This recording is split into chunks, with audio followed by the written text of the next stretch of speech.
ગુજરાતના ઇતિહાસમાં ક્યારેય પણ ભાજપ કે કોંગ્રેસ સિવાયની કોઈ પણ પાર્ટીએ 5,000 કરતાં પણ વધુ ઉમેદવારો તાલુકા, જિલ્લા, નગર, મહાનગરપાલિકાની ચૂંટણીમાં ઊભા રાખ્યા નથી.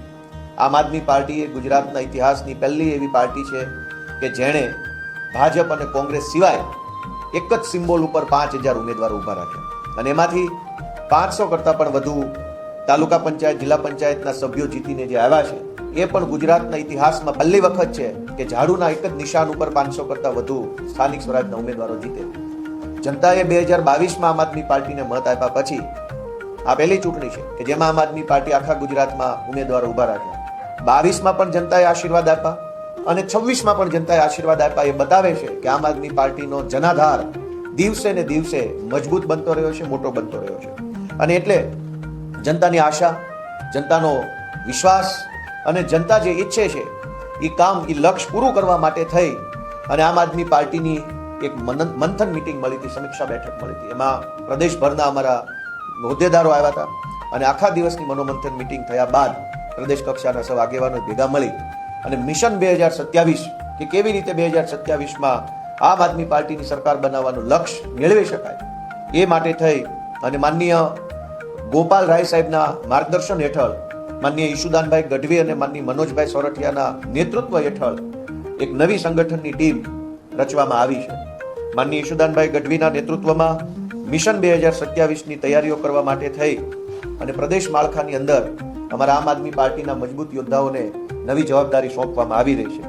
અને એમાં પ્રદેશ કક્ષાએ ઉપપ્રમુખ તરીકે અનેક સાથીઓને જવાબદારી સોંપવામાં આવી છે. આ ઉપપ્રમુખશ્રીઓ પોતાની જવાબદારીના ભાગરૂપે ગુજરાતના અલગ અલગ વિસ્તારોમાં જઈને જનતાના મુદ્દા ઉઠાવવાનું કામ, સંગઠનની દેખભાળ કરવાનું કામ, સંકલન કરવાનું કામ, જનતા સુધી આમ આદમી પાર્ટીનો સંદેશ પહોંચાડવાનું કામ કરવાની જવાબદારી સોંપવામાં આવી છે. ત્યારે પ્રદેશ ઉપપ્રમુખ તરીકે અમારા આમ આદમી પાર્ટીના બહુ જૂના સાથી ડોક્ટર જ્વેલબેન વસરાને પ્રદેશ ઉપાધ્યક્ષની જવાબદારી સોંપી છે. જ્વેલબેન 3 વખત આંતરરાષ્ટ્રીય સ્તર ઉપર સ્પોર્ટ્સમાં ભાગ લઈ ચૂક્યા છે. પોતે ટેનિસ ફેડરેશનના પ્રમુખ છે ભારતની અંદર. તેઓ PhD કરેલું છે મનોવિજ્ઞાનની અંદર અને આમ આદમી પાર્ટીના ખૂબ જૂના સાથી છે. હમણાં સુધી એ કાર્યકારી અધ્યક્ષની જવાબદારી નિભાવતા હતા. આવા ઉચ્ચ શિક્ષિત, રમતગમતના ક્ષેત્રમાં ખૂબ નામના કમાયેલા સંગઠનના જાણકાર બેન જ્વેલબેનને પ્રદેશ પ્રમુખ તરીકે જવાબદારી સોંપી છે. અમદાવાદ કચ્છી સમાજના પ્રમુખ અને અગ્રણી CA કોર્પોરેટ જગતની અંદર જેમણે ખૂબ સારો એવો અનુભવ ધરાવે છે એવા CA કૈલાસદાન ગઢવીને પણ પ્રદેશ પ્રમુખ તરીકેની જવાબદારી સોંપી છે. હા, હું લડીશ એવો નારો આપનારા અમારા આમ આદમી પાર્ટીના પાયાના કાર્યકર્તા, ખૂબ જૂના સમયથી આમ આદમી પાર્ટી સાથે જોડાઈ દક્ષિણ ગુજરાતમાં સંગઠન મજબૂત કરવાનું કામ જેમણે કર્યું છે અને 2022ની ચૂંટણીમાં કામરેજ મત વિસ્તારમાં 1 લાખ કરતાં પણ વધુ મત મેળવીને જેમણે ડંકો વગાડ્યો છે એવા શ્રી રામભાઈ ધડુકને પ્રદેશ ઉપપ્રમુખ તરીકે સ્થાન આપવામાં આવે છે. અમારા પ્રદેશના પૂર્વ મહિલા પ્રમુખ અને જેણે કોર્પોરેટ જગતમાં નોકરી કરી છે, ખૂબ ઊંચા લેવલ ઉપર કામ કર્યું છે, કોર્પોરેટ કલ્ચરથી વાકેફ હોવા છતાંય સંઘર્ષનો રસ્તો પસંદ કર્યો, સડકનો રસ્તો પસંદ કર્યો અને હાઈફાઈ કોર્પોરેટ લાઈફ છોડી અમદાવાદ સાબરમતી જેલમાં પણ જેઓ જઈ આવ્યા છે જનતા માટે, એવા પૂર્વ સ્વતંત્રતા સેનાની પરિવારમાંથી આવતા ગૌરીબેન દેસાઈને પ્રદેશ ઉપપ્રમુખ તરીકેની જવાબદારી સોંપવામાં આવી છે. અમારા યુવા આગેવાન, ગુજરાતના હજારો કરોડો યુવાનો માટે જેઓ સતત લડતા આવ્યા છે, ખાસ કરીને પેપર લીક બાબતે જેમણે ખૂબ ઊંચું કામ કર્યું છે. કોઈ પણ ભરતીનું પેપર લીક થાય, IBને કે સરકારને કે પોલીસને ખબર પડે પહેલા યુવરાજસિંહ એવા આરોપીઓ સુધી અને ઘટનાના મૂળ સુધી પહોંચી જાય છે. એવા લડાયક યુવાન યુવરાજસિંહ જાડેજાને પણ આમ આદમી પાર્ટીમાં પ્રદેશ ઉપપ્રમુખ તરીકે જવાબદારી સોંપવામાં આવી છે. આમ આદમી પાર્ટીને છેવાડાની બોર્ડર, રાજસ્થાન બોર્ડર ઉપર આમ આદમી પાર્ટીની તાલુકા પંચાયત બની, પોશીના, ખેડબ્રહ્મા, આ મત વિસ્તારની અંદર પણ છેક એકદમ અંતરિયાળ વિસ્તારમાં આમ આદમી પાર્ટીનો ઝંડો બુલંદ કરનારા આદિવાસી સમાજના આગેવાન બિપિનભાઈ ગામેતી, એમને પણ પ્રદેશમાં ઉપપ્રમુખ તરીકે જવાબદારી સોંપવામાં આવી છે. એવા જ આદિવાસી સમાજના આગેવાન 10 કરતાં પણ વધુ આદિવાસી આંદોલનો કર્યા છે અને ખાસ કરીને આદિવાસી સમાજનો એક મહત્વનો ગંભીર મુદ્દો છે નકલી આદિવાસી સર્ટિફિકેટ. એ નકલી સર્ટિફિકેટ બાબતે લાંબા સમયથી જે લડાઈ લડી રહ્યા છે એવા આદિવાસી સમાજના કદાવર આગેવાન રાજુભાઈ વલવાઈ, એને પણ આમ આદમી પાર્ટીના પ્રદેશ ઉપપ્રમુખ તરીકે જવાબદારી સોંપવામાં આવી છે. કોળી સમાજના ખૂબ સારા એવા આગેવાન, સુરેન્દ્રનગર પંથકમાં કોળી સમાજ માટે હંમેશા સક્રિય અને સજાગ વ્યક્તિત્વ કહી શકાય એવા આમ આદમી પાર્ટીમાંથી ચૂંટણી લડેલા અને બહુ નજીવા માર્જિનથી ચૂંટણી જીતી નતા શક્યા એવા મયુરભાઈ સાકરિયા પણ પ્રદેશના ઉપપ્રમુખ તરીકે જવાબદારી સંભાળવાના છે. ઉત્તર ગુજરાતમાંથી ઠાકોર સમાજના આગેવાન છે, અખિલ ક્ષત્રિય ઠાકોર એકતા સમિતિના પ્રદેશ પ્રમુખ છે, ફિલ્મી જગત સાથે સંકળાયેલા છે અને સમાજ સેવામાં ખૂબ ઊંચું નામ છે એવા રાજકરણભાઈ ઠાકોર, એમને પણ પ્રદેશના ઉપપ્રમુખ તરીકે જવાબદારી સોંપવામાં આવી છે. નશા મુક્તિ અભિયાન માટે જેઓ હંમેશા સક્રિય રહે છે. કચ્છમાં આપણે જોયું હશે હમણાં કે દારૂના બાબતમાં જનતા રેડ કરી અને એમણે ખોટી રીતે હેરાનગતિનો સામનો કરવો પડ્યો છે. પોતે બહુ નિષ્ણાંત ડૉક્ટર છે, ખૂબ સારું એવું એમનું પર્સનલ જીવન છે, ડૉક્ટર છે, પૈસા કમાય છે, સારી લાઈફ જીવી શકે એમ છે. તેમ છતાંય સમાજનું કામ કરવા, લોકોને ઉપયોગી બનવા માટે જેઓએ અભિયાન હાથ ધર્યું છે એવા કચ્છથી અમારા ડૉક્ટર કાયનાતબેન અંસારી આથા, એમને પણ પ્રદેશના ઉપપ્રમુખ તરીકે જવાબદારી સોંપવામાં આવે છે. અને હમણાં જેમણે ગોંડલની અંદર ડંકો વગાડ્યો છે, ગોંડલ વિશે આપણે બધા અમદાવાદમાં બેસીને ખૂબ સાંભળ્યું છે કે ભાઈ ત્યાં મિર્જાપુર જેવો માહોલ છે. સાચું ખોટું સ્થાનિક લોકોને વધારે ખબર હોય, અમને ખબર હોય પણ બોલીએ નહીં બહુ. પણ ગોંડલ કે જ્યાં ડરનો માહોલ છે, ભયનો માહોલ છે, અને આપણે જોયું છે ઉપરી અનેક ઘટનાઓ ગોંડલમાં બની, હત્યાની, અપહરણની, લૂંટની, અને બધી જ ઘટનાઓ છેલ્લે દબાવી દેવામાં આવી. એવા ગોંડલમાં હિંમતથી જે અમારી રાણી લક્ષ્મીબાઈની જેમ લડાઈ લડે છે અને જેણે આંતરરાષ્ટ્રીય કુર્મી સેનાના ગુજરાત પ્રમુખ તરીકે જવાબદારી સંભાળી છે, હ્યુમન રાઇટના પ્રદેશ અધ્યક્ષ તરીકે જવાબદારી સંભાળી છે, અને ગોંડલમાં હમણાં જિલ્લા પંચાયતની એક સીટ અને તાલુકા પંચાયતની અનેક સીટો જીતાડવા માટે જેમણે યોગદાન આપ્યું છે એવા જિગીશાબેન પટેલને પણ પ્રદેશના ઉપપ્રમુખ તરીકે જવાબદારી સોંપવામાં આવે છે. અને એવા જ એક દલિત સમાજના આગેવાન, નિવૃત્ત પોલીસ અધિકારી છે, રાષ્ટ્રપતિ એવોર્ડ આપેલો છે, ભારતના રાષ્ટ્રપતિએ જેને સારી કામગીરી માટે સન્માનિત કર્યા છે. 8 જેટલા બાંગ્લાદેશી અને એક પાકિસ્તાની વ્યક્તિને ભારતમાંથી પકડી અને ડિપોર્ટ કરાવવામાં જેણે ખૂબ સારી ભૂમિકા ભજવી છે એવા પોલીસ અધિકારી જયંતિભાઈ પ્રણામી, તેઓ આપણે અરવલ્લી સાબરકાંઠા તરફના વતની છે, એમને પણ પ્રદેશના ઉપપ્રમુખ તરીકે જવાબદારી સોંપવામાં આવે છે. તો ઈશુદાનભાઈ ગઢવીના નેતૃત્વમાં અને મનોજભાઈ સોરઠિયાના માર્ગદર્શન હેઠળ આ સંગઠનની નવી ટીમમાં જેમને ઉપપ્રમુખ તરીકે જવાબદારી મળી છે એમને હું ખૂબ ખૂબ શુભેચ્છાઓ પાઠવું છું. આ સિવાય અમારા આમ આદમી પાર્ટીના લગભગ સ્થાપના વખતના સભ્ય, જ્યારે આમ આદમી પાર્ટી બની ત્યારથી આમ આદમી પાર્ટી સાથે જોડાઈને એક વોરિયર તરીકે સતત આમ આદમી પાર્ટીની પડખે ઊભા રહ્યા છે.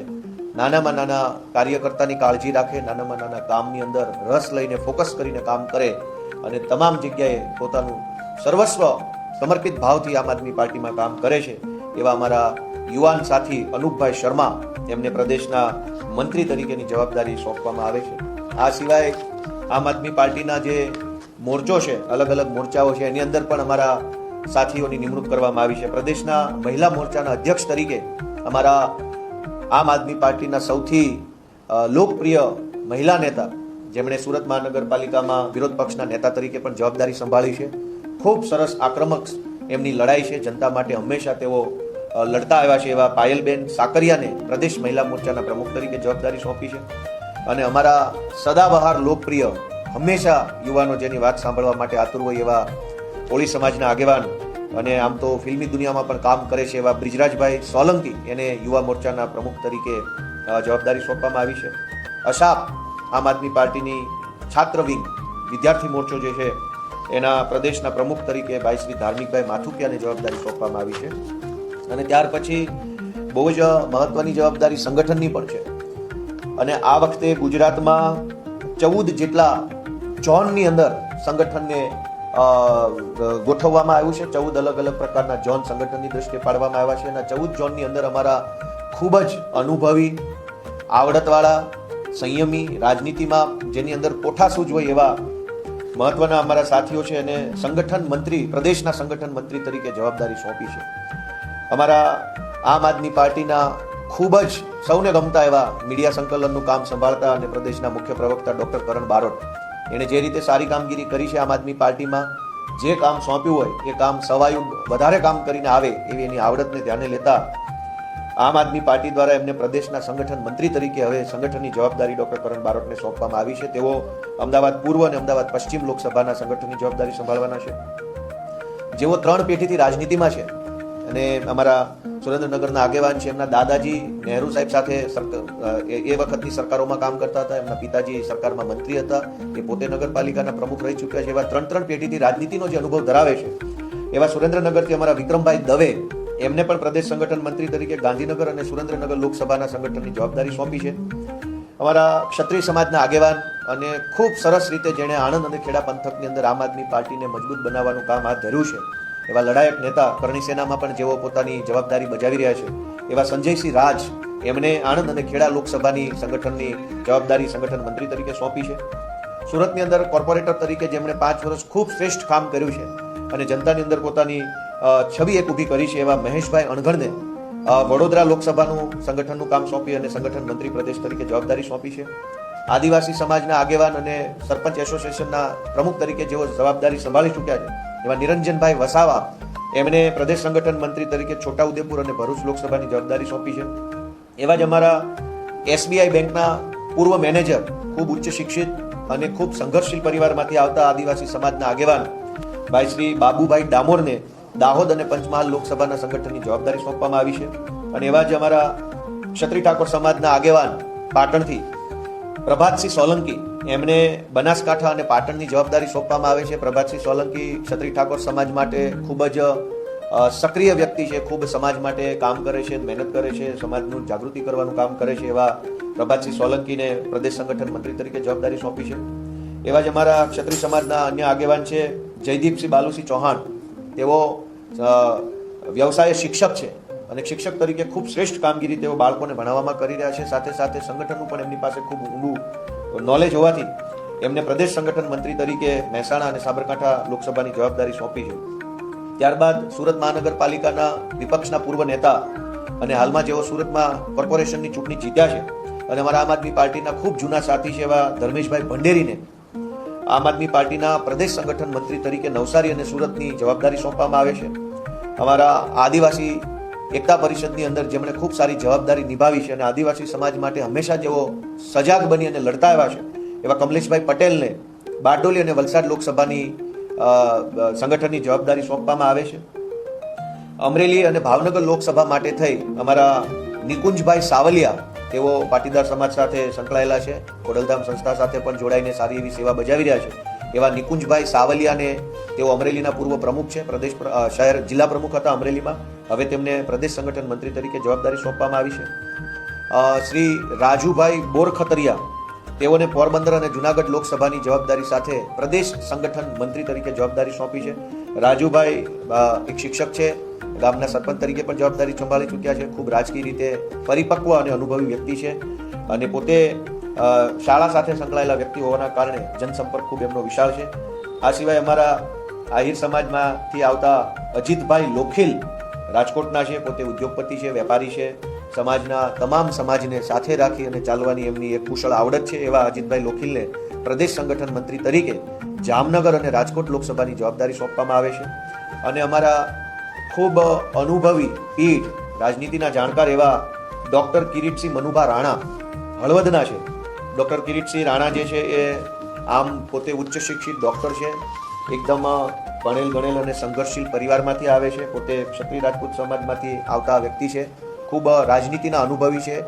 એ ડૉક્ટર કિરીટસિંહ રાણાને કચ્છ જિલ્લાની કચ્છ લોકસભાની સંગઠનની જવાબદારી સાથે પ્રદેશમાં સંગઠન મંત્રી તરીકે જવાબદારી સોંપવામાં આવે છે. આમ પ્રદેશના ઉપપ્રમુખ તરીકે, પ્રદેશ સંગઠન મંત્રી તરીકે, અન્ય મોરચાઓમાં મહિલા મોરચા, યુવા મોરચાના પ્રદેશ પ્રમુખ તરીકે અમારા અલગ અલગ સાથી મિત્રોને જવાબદારી સોંપી માનનીય ઈશુદાનભાઈ ગઢવીના નેતૃત્વમાં સંગઠનના મહામંત્રી તરીકે મનોજભાઈ સોરઠિયાના માર્ગદર્શન હેઠળ આ આખી ટીમ ખૂબ મજબૂતીથી કામ કરી અને 2027માં જનતાની સરકાર બનાવવાનું લક્ષ્ય સાકાર કરે એવી હું શુભેચ્છાઓ પાઠવું છું. અને આ સાથે હવે આ નવી ટીમ છે એની જવાબદારી પણ બહુ મોટી છે. આજે આપણે જોઈએ છે કે ગુજરાતમાં અને આમ તો આખા દેશમાં હાલત બહુ ડામાડોળ છે. ક્યાંય પેટ્રોલ ડીઝલના મુદ્દાઓ આવી રહ્યા છે, ક્યાંક પેપર લીક થઈ રહ્યા છે, ક્યાંક ખાતર મળતું નથી, ક્યાંક બીજી દૂધના ભાવ વધી રહ્યા છે. હમણાં બાળકોના એડમિશનનો પીરિયડ ચાલુ થશે એટલે ફીઓ વધી રહી છે, ભણવાના ખર્ચાઓ વધી રહ્યા છે. ચારો તરફથી મોંઘવારીનો માર એટલી હદે જનતા ઉપર વધી રહ્યો છે કે શું કરવું અને શું કોને કહેવું એ પ્રશ્ન બની રહ્યો છે. આજે જનતાની વાત કોઈ સાંભળવા તૈયાર નથી સરકારમાં. ત્યારે આ નવી ટીમના નવા નેતૃત્વના સથવારે આવનારી 21 તારીખના રોજ આખા ગુજરાતમાં મોંઘવારીની વિરુદ્ધમાં અને જનતાની તરફેણમાં આમ આદમી પાર્ટી દ્વારા એક કાર્યક્રમ કરવામાં આવશે અને લોકોના મુદ્દાને સરકારના બેરા કાન સુધી પહોંચાડવા માટે આમ આદમી પાર્ટી આગળ આવશે. Thank you. એટલે આટલું બધું હિન્દી બોલ છું, હલકા સા હિન્દી બોલ.